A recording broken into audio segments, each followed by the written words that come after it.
I'm going to use green to work the problem now. Okay, so we have aqueous aluminum hydroxide reacting with something else. So that is a reactant. It reacts with aqueous hydrogen sulfate to produce water and aqueous aluminum sulfate. So for the word equation, I'm going to have aluminum hydroxide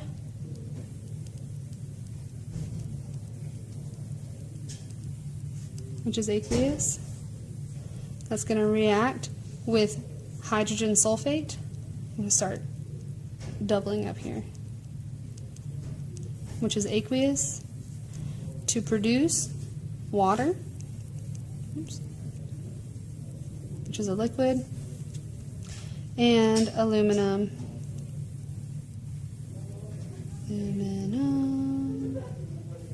sulfate,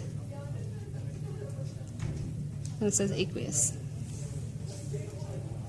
Okay, so my word equation has all that there.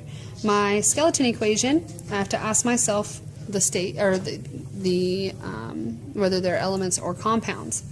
Okay, so for aluminum hydroxide, I know that that is not an element, that is a compound.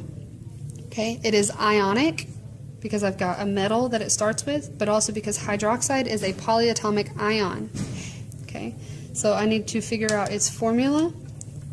Okay, so if I have aluminum hydroxide, I need to write the ions that it comes with. So I got Al3 plus, and hydroxide is OH1 minus. You get that from your polyatomic ion chart on the back of your periodic table.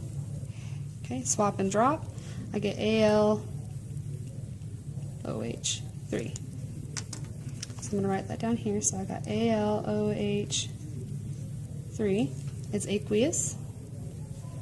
Plus hydrogen sulfate is another compound, and it is also ionic. Okay, it doesn't start with a metal; it starts with hydrogen. Okay, but we're gonna write its formula based off of it being ionic because sulfate is a polyatomic ion. Okay, so let's treat this as an ionic compound. Okay, hydrogen is in group 1, so if it is forming an ion, it's going to be a 1 plus charge. And sulfate, if you get it from the back of your periodic table, is SO4 2 minus. If you swap and drop, you get H2SO4. Another name for that is sulfuric acid.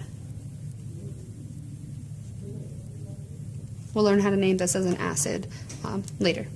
Okay, so here I've got H2SO4. It's aqueous. That's going to react to produce water, which is H2O, liquid, and aluminum sulfate. It's also a compound, and it is ionic. Starts with a metal, has a polyatomic ion. So let's write out the ions with their charges. So we've got aluminum, forms a 3 plus. That got a little bit cut off. Okay, sulfate is SO4 2 minus. So then we can swap and drop the charges. We get Al2 SO4 3. That's a big O. Okay, so I'm going to write that down here. Al2 SO4 3. And that is aqueous as well. So we've got aluminum hydroxide reacts with hydrogen sulfate or sulfuric acid to produce water and aluminum sulfate. Okay, we got aqueous, aqueous, aqueous. The only thing that is liquid in this case is water.